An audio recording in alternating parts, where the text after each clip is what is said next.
الحمد لله وكفى وسلام على عباده الذين اصطفى أما بعد فأعوذ بالله من الشيطان الرجيم بسم الله الرحمن الرحيم إن الله وملائكته يصلون على النبي يا أيها الذين آمنوا صلوا عليه وسلموا تسليما اللهم صل على سيدنا مولانا محمد معدن الجود والكرم وآله الكرام أجمعين۔ سامعین کرام، خواتین و حضرات، السلام علیکم ورحمۃ اللہ وبرکاتہ۔ قرآن پاک کے دوسرے پارے کا آغاز تحویل قبلہ کی آیت کے ذریعے سے ہو رہا ہے۔ اللہ کے رسول تاجدار دو عالم صلی اللہ علیہ وسلم کی خواہش تھی کہ ہمارا قبلہ بھی وہی ہو جو جناب آدم، جناب نوح اور جناب ابراہیم علیہ السلام کا تھا۔ جب مکہ مکرمہ میں آپ پہ نماز فرض ہوئی تو آپ نے بیت المقدس طرف رخ کر کے نماز شروع فرمائی، اور جب مدینہ طیبہ میں آپ تشریف لائے تو آپ کے دل میں یہ بارہا خواہش ہوئی کہ کاش ہمارا قبلہ وہ ہوتا جو قبلہ ابراہیم تھا علیہ الصلاۃ والسلام۔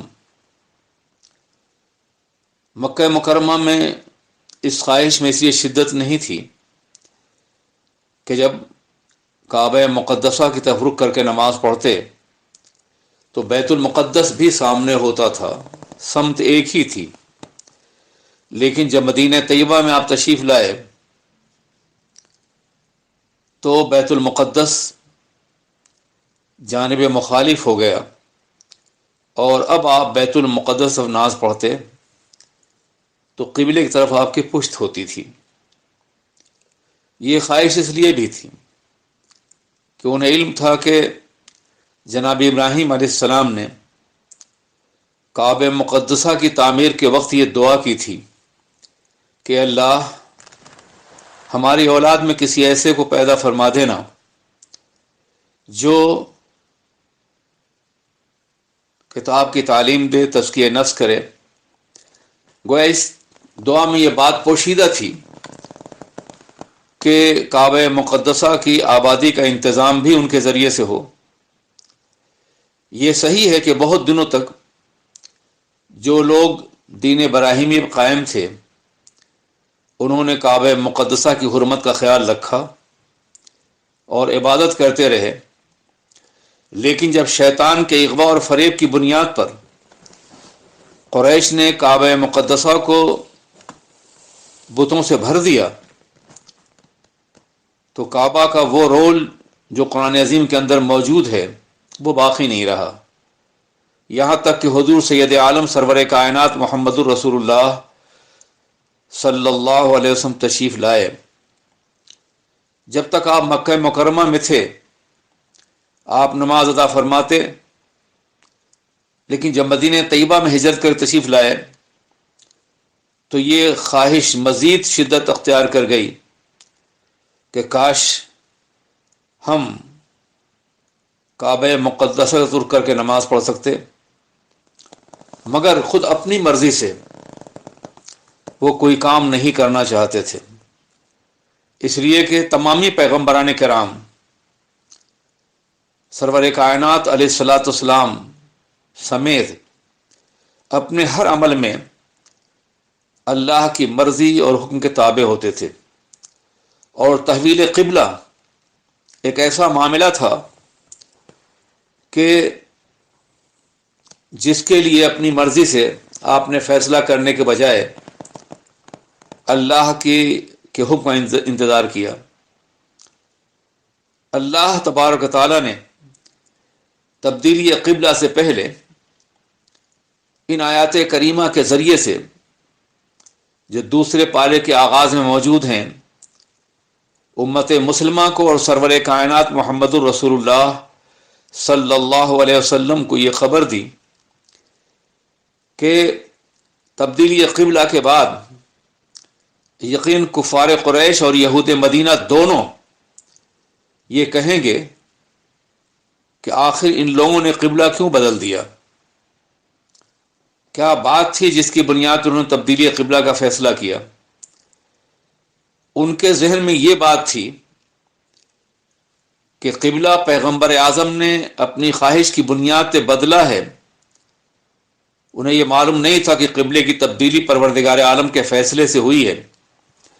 اس لیے چونکہ یہ اعتراض ہونے والا تھا، اس لیے اللہ رب العزت نے آقائے دو جہاں صلی اللہ علیہ وسلم اور جملہ امت مسلمہ کو باخبر کر دیا کہ ان قریب تبدیلی قبلہ کے بعد یہ اعتراض کریں گے کہ آخر قبلہ کیوں بدل دیا گیا. انہیں معلوم نہیں ہے کہ مسلمان سمتوں کی پرورش نہیں کرتا، پر سمتوں کی پوجا نہیں کرتا، عبادت نہیں کرتا، بلکہ وہ صرف اپنے اللہ کی بات کرتا ہے. اور اللہ کی ذات ہر جگہ ہے، وہ سمتوں سے پاک ہے. کعبہ مقدسہ ہو یا بیت المقدس، اس کو قبلہ اس لیے بنایا گیا تھا تاکہ امت مسلمہ کا اجتماعی سجدہ ایک سمت میں ہو. اجتماعیت کے مرکز کے طور پر قبلہ مقدسہ کا حکم دیا گیا، ورنہ قبلہ خود معبود نہیں ہے. معبود تو رب البیت ہے، پروردگار عالم ہے، خدائے قدیر و جبار ہے. اس لیے اگر سمتوں میں کوئی تبدیلی ہو گئی ہے تو اس سے اللہ کی بندگی میں کوئی فرق نہیں پڑتا. مسلمان قبلے کی پرستش نہیں کرتا، اس ذات کی پرستش کرتا ہے جو قبلے کا بھی رب ہے. چنانچہ اللہ ارشاد فرماتا ہے، بسم اللہ الرحمن الرحیم، سیقول السفہاء من الناس ما ولاہم عن قبلتہم التی کانوا علیہا قل للہ المشرق والمغرب یہدی من یشاء الی صراط مستقیم. ان قریب احمق لوگ یہ کہیں گے کہ کس بات نے انہیں قبلے کی تبدیلی پر آمادہ کیا جس پہ پہلے وہ تھے. تو اے پیغمبر فرما دیجئے کہ مشرق ہو یا مغرب ہو، یہ صرف اللہ کے لیے ہے. وہی خالق ہے شرق و غرب کا، وہی مالک ہے کائنات کی تمام سمتوں کا. اللہ جسے چاہتا ہے اسے صراط مستقیم طرف ہدایت دیتا ہے. اب صراط مستقیم کا مرکز کعبہ مقدسہ ہو گیا ہے، اس لیے اللہ تبارک و تعالیٰ نے اپنے حبیب کو حکم دیا کہ بیت المقدس سے رخ پھیر کے کعبہ مقدسہ کی طرف اپنا رخ کر لو. جبکہ خود آقائے دو جہاں کو بھی یہ معلوم تھا اور یہود و نصارہ کو یہ معلوم تھا کہ جو آخری نبی ہوں گے وہ نبی القبلتین ہوں گے.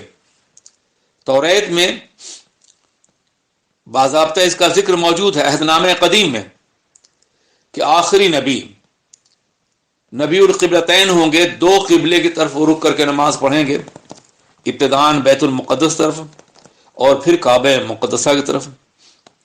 جب انہیں یہ معلوم تھا کہ آخری نبی القبلتین ہیں تو پھر انہیں اعتراض کی کوئی گنجائش نہیں تھی، بلکہ یہ تو توریت کی تصدیق تھی کہ سرور کائنات محمد الرسول اللہ صلی اللہ علیہ وسلم کی مرضی کے مطابق اللہ نے قبلے کو تبدیل فرما کر توریت کی تصدیق فرمائی ہے کہ آنے والے آخری نبی جس کی بشارت جناب موسیٰ نے بھی دی اور جناب عیسیٰ نے بھی، وہ دو قبلوں کے نبی ہوں گے.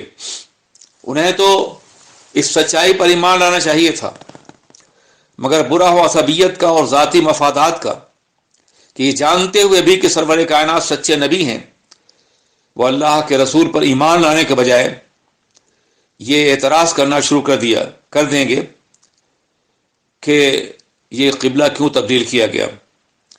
یہ آیت شریفہ تبدیلی قبلہ اور تحویل قبلہ سے پہلے نازل کی گئی، جس کا بنیادی مقصد یہ تھا کہ جب یہ ہنگامہ کھڑا ہو اور کفار مکہ اور یہود و نصارہ یہ اعتراض کرنے لگیں کہ قبلہ کیوں بدلا گیا، تو مسلمان پہلے ہی سے مطمئن رہیں کہ ان کے اعتراض کا اثر ان کی زندگی پہ بالکل نہیں پڑے گا، اس لیے کہ قبلہ بحکم الہی بدلا گیا ہے اور سرور کائنات محمد الرسول اللہ نبی القبلتین ہیں، اور یہ قبلہ اللہ کی مرضی کے مطابق ہی بدلا گیا ہے۔ سامعین کرام، قبلے کی تبدیلی کا ایک بنیادی مقصد تھا کہ یہود و نصارہ جب ایمان نہیں لائے اور مکمل دشمنی پر آمادہ ہیں تو اب اقتدار کا محور بدل دیا گیا ہے۔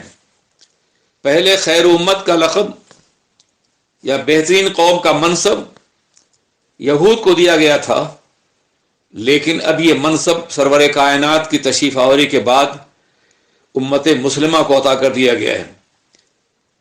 کنتم خیر امت اخرجت للناس، تم ایک بہترین امت اس لیے پیدا کیے گئے ہو تاکہ تم لوگ برائیوں سے روکو اور بھلائیوں کا حکم دو۔ یہ خیر امت کا منصب اب امت مسلمہ کو دیا جا رہا ہے، اس لیے قبلہ بھی وہی ہوگا جو امت مسلمہ کا اولین قبلہ تھا۔ یاد رکھیے، جتنے بھی پیغمبران کرام تشریف لائے ہیں وہ سب کے سب مسلمان ہی تھے، اسلام ہی ان کا بھی مذہب تھا۔ لوگوں نے، مختلف مذاہب کے فالوورز نے، ماننے والوں نے اپنی اپنی مرضی کے مطابق اپنے مذاہب کے نام رکھ لیے۔ یہودیت کو یہودیت توریت میں نہیں کہا گیا ہے، بلکہ یہودیت قبیلہ یہودا کی بنیاد پہ یہودیوں نے خود اپنا نام رکھ لیا ہے۔ عیسائیت جناب عیسیٰ علیہ السلام کا مذہب نہیں ہے، ان کا بھی مذہب اسلام ہے، لیکن عیسائیوں نے اپنے مذہب کا نام عیسائیت رکھا۔ اسلام تنہا وہ عالمی مذہب ہے ساری کائنات کا، جناب آدم سے لے کے سرور کائنات تک اور رہتی دنیا تک، جس کا تعلق کسی خاص قوم، کسی خاص علاقے اور کسی خاص قوم سے نہیں ہے۔ اسلام کے معنی سر جھکانے کے ہوتے ہیں، اطاعت کرنے کے ہوتے ہیں، فرمانبرداری کے ہوتے ہیں، اللہ کی مرضی کے سامنے جھک جانے کے ہوتے ہیں۔ اس لیے دنیا کی جو بھی قوم خدائے وحدہ قدوس کے احکامات کی پیروی کرے گی، حضور سید عالم سرور کائنات محمد الرسول اللہ یا ان سے پہلے جو انبیاء کرام گزرے ہیں ان کی تعلیمات کے مطابق وہ قوم مسلم ہی کہی جائے گی۔ جناب ابراہیم نے بھی کہا تھا میں مسلم ہوں۔ بعد میں یہ جھگڑا پیدا ہوا کہ وہ یہودی تھے یا نصرانی تھے۔ قرآن پاک نے اس کا جواب دیا ہے کہ ابراہیم علیہ السلام نہ یہودی تھے نہ نصرانی تھے، بلکہ حنیفہ مسلمہ، وہ ایک اللہ کی ذات کو تسلیم کر کے صرف اور صرف مسلمان تھے، اور یہی حال دوسرے انبیاء کرام کا بھی تھا۔ اب آئیے تحویل قبلہ کے بارے میں اللہ کے رسول تاجدار دو عالم سرور کائنات محمد الرسول اللہ صلی اللہ علیہ وسلم کے خواہش کے انداز کو ملاحظہ کریں۔ اللہ ارشاد فرماتا ہے قد نرا،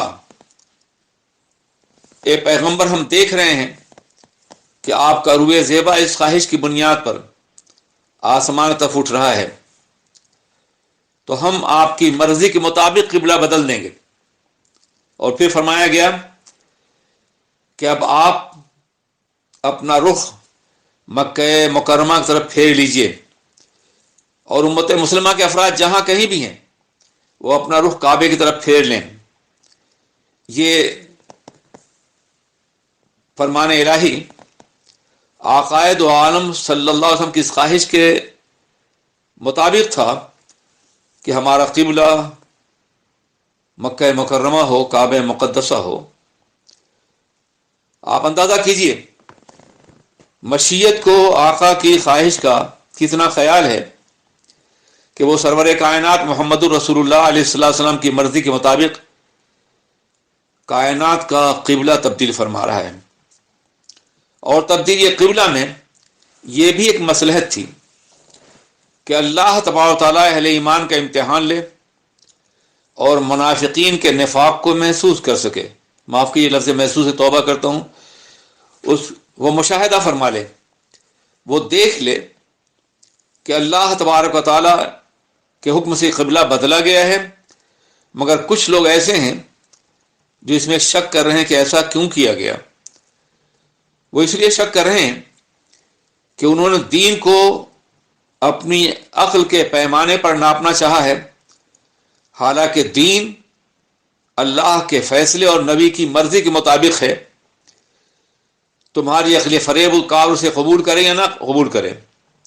چنانچہ اللہ ارشاد فرماتا ہے وَمَا جَعَلْنَا الْقِبْلَةَ الَّتِي كُنْتَ عَلَيْهَا إِلَّا لِنَعْلَمَ مَن يَتَّبِعُ الرَّسُولَ مِمَّن يَنقَلِبُ عَلَىٰ عَقِبَيْهِ وَإِن كَانَتْ لَكَبِيرَةٌ إِلَّا عَلَى الَّذِينَ هَدَى اللَّهُ او كما قال اللہ تبارک و تعالیٰ. ہم نے قبلے کو بنایا تھا صرف اس لیے تاکہ ہم جان لیں کہ کون ہمارے محبوب پیغمبر کی اتباع کرتا ہے اور کون اپنے کو پلٹ لیتا ہے اللہ کی مرضی کے مطابق. یہ بات اگرچہ مشکل ہے، مگر وہ لوگ جنہوں نے اللہ کی ہدایت پر رہنے کا فیصلہ کیا، جنہیں اللہ نے ہدایت دی ہے، ان کے لیے بات یہ مشکل نہیں ہے. یہاں عام طور پہ بہت سے ترجمہ کرنے والوں نے لینا علماء کا ترجمہ یہ کیا تاکہ ہم دیکھ لیں، معاف کیجیے تاکہ ہم جان لیں. یہ انتہائی غلط ترجمہ ہے. اس کا مطلب تو یہ ہوا کہ تحویل قبلہ کے بعد جو طرز عمل ہے مسلمانوں کا یا منافقین کا، اس کے بارے میں اللہ کو معلوم نہیں تھا. اسی لیے امام اہل سنت اس کا ترجمہ یہ کیا لنرا، تاکہ ہم دیکھ لیں. اور یہ ترجمہ عربی زبان کے عین مطابق ہے. عربی کے فصحاء کبھی کبھی علم کو رویت کے معنی میں اور رویت کے علم کے معنی میں لیتے ہیں، اور پھر وہ ذات گرامی جسے اللہ کے رسول نے باب مدینۃ العلم قرار دیا ہے، وہ خود اسی آیت پاک کے تحت ارشاد فرماتے ہیں کہ یہاں لنعلم سے مراد لنرا، تاکہ ہم جان لیں نہیں بلکہ تاکہ ہم دیکھ لیں. علم قدرت میں یہ بات ازل سے ہے کہ کون مانے گا اور کون نہیں مانے گا، کون مرضی خدا کے مطابق اپنے قبلے کو بدل لے گا اور کون نہیں بدلے گا. لیکن اس کا مشاہدہ اس وقت ہوگا جب لوگ ایسا کریں گے. تو یہاں مشاہدے کے بارے میں کہا گیا ہے تاکہ ہم مشاہدہ فرما لیں، تاکہ ہم دیکھ لیں کہ کون ہے جو ہمارے احکام کی پابندی کرتا ہے اور کون ہے جو ہمارے احکام کی پابندی نہیں کرتا. آگے چل کے دوسرے رکوع میں اللہ رب العزت یہودیوں کے طرز عمل اور عیسائیوں کے طرز عمل اور ان کے انکار کے بارے میں ارشاد فرما رہا ہے کہ پیغمبر اعظم سرور کائنات محمد الرسول اللہ صلی اللہ علیہ وسلم ایک ایسے نبی ہیں جن کی بشارات عہد نامہ قدیم اور عہد نامہ جدید، اولڈ ٹیسٹمنٹ اور نیو ٹیسٹمنٹ، توریت، زبور، انجیل، ان سب میں عقائد و جہاں کی بشارات موجود ہیں. ہر نبی نے اپنے اپنے دور نبوت میں سرور کائنات کی تشریف آوری کا بھی تذکرہ کیا، ان کے شہر پاک کا بھی تذکرہ کیا، ان کے سراپائے ناز کا بھی تذکرہ کیا، ان کی خصوصیات کا بھی تذکرہ کیا، ان کے ختم نبوت کا تذکرہ بھی کیا. یہ سارے تذکرے موجود ہیں. اور یہود جو اپنی کتابیں پڑھتے ہیں اور ان کے علماء یہ اچھی طرح جانتے ہیں کہ یہ پیغمبر وہی پیغمبر ہیں جن کا انتظار مدتوں سے ہو رہا تھا، جو موعود اور منتظر تھے. آج وہ جلوگر ہو چکے ہیں، مگر برا ہو اس عصبیت کا اور اس نفع کوشی کا کہ جس کی بنیاد پر یہودیوں نے اور عیسائیوں نے سرور کائنات کو نبی ماننے سے انکار کر دیا. قرآن عظیم ارشاد فرما رہا ہے الذین آتیناہم الکتاب یعرفونہ کما یعرفون ابناءہم،